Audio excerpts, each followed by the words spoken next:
It's the middle of the night, 100,000 years ago. No walls, no doors, no fire that lasts till morning, just a handful of people asleep on the open ground, curled around each other for warmth, under a sky with more stars than you have ever seen in your life. And out there, past the last of the embers, where the light gives up, something is awake. You can't see it, but it can see them. A low shape moving slow through the grass, patient eyes, close enough now to hear them breathe. And then, into that perfect, deadly quiet, a baby starts to cry. Not a whimper, a real one. That rising, scraping wail that every human on earth is born already knowing how to make. It cuts through the dark and it travels, across the camp, across the grass, straight to the thing that has been waiting out there for exactly this. A sound that says, over here. Something small, something that can't run. In this world, a crying baby isn't just noise, it's a dinner bell. So what happened next? For most of us, the mind goes somewhere grim, a hand over the mouth, a choice no parent should ever have to make.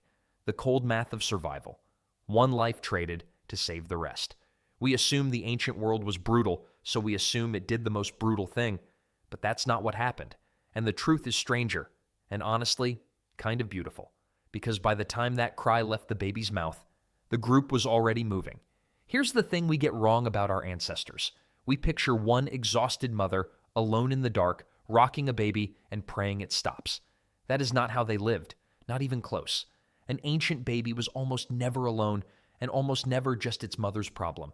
It was born into a knot of people, grandmothers, aunts, older sisters, cousins, the father, sometimes half the camp, all of them wired to snap awake at that exact sound. One cry, and it wasn't one person who stirred. It was 5. And the nearest set of hands scooped that baby up before the second cry could even form. And we actually know how fast this happened, because these same patterns still survive in hunter-gatherer groups today, and researchers have sat with them and watched and timed it with stopwatches. The answer, on average, 6 seconds. 6 seconds from the first cry to a response.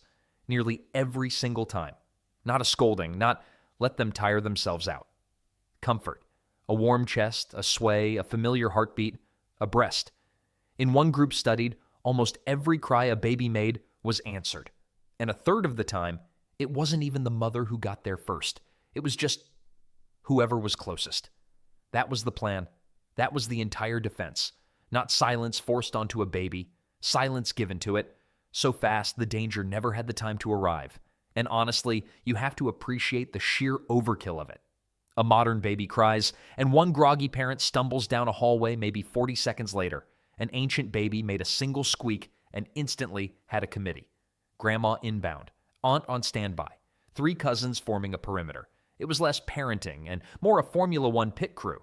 Baby pulls in, making noise. 6 people descend out of nowhere, problem solved. Everyone's back asleep before the lion has even finished being curious. And the lion, by the way, wanders off. Whatever that sound was, it was gone before it could be found. Too fast, too surrounded, not worth it. But here is where it gets genuinely surprising. You'd think, in a world this dangerous, evolution would have done the obvious thing, made the babies quieter. A silent baby survives. A screaming baby gets eaten.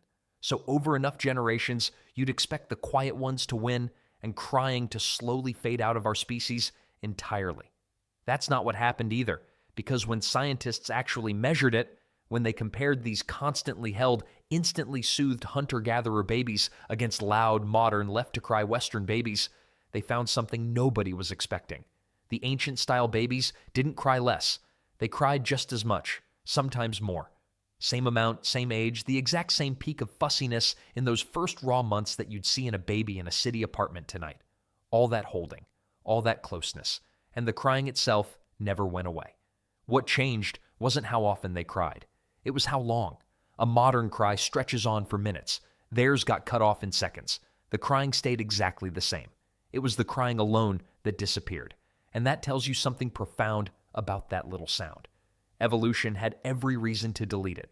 A loud, helpless signal in a world full of teeth is about the most dangerous thing a small body could possibly do. And nature kept it anyway. Why? Because the cry was never a flaw. The cry was a demand. Think about what a newborn human actually is. It can't cling, can't crawl, can't follow the group, can't feed itself, can't survive even a single hour on its own. It is one of the most helpless newborns in the entire animal kingdom. And it has exactly one tool, one button it can press to reach across the dark and pull the whole group toward it: the cry. It is loud because it has to be impossible to ignore. It's built to override your sleep, your comfort, even your fear, to reach into a tired adult and yank them upright and moving before they've even decided to move. A quiet baby in a dangerous world doesn't get help. A loud one does. The scream was never the weakness. The scream was the survival strategy, as long as there was someone there to answer it. And for 200,000 years, there always was. Which brings us back to you. That feeling. The one that makes it almost physically unbearable to hear a baby cry and just do nothing. That pull, that tightening, even in people who have never had kids and never wanted them. That isn't politeness. It isn't modern softness. That's the other half of the system. The baby evolved to call, and we evolved to come. Every single one of us is descended from babies who cried out in the dark with predators nearby and were answered.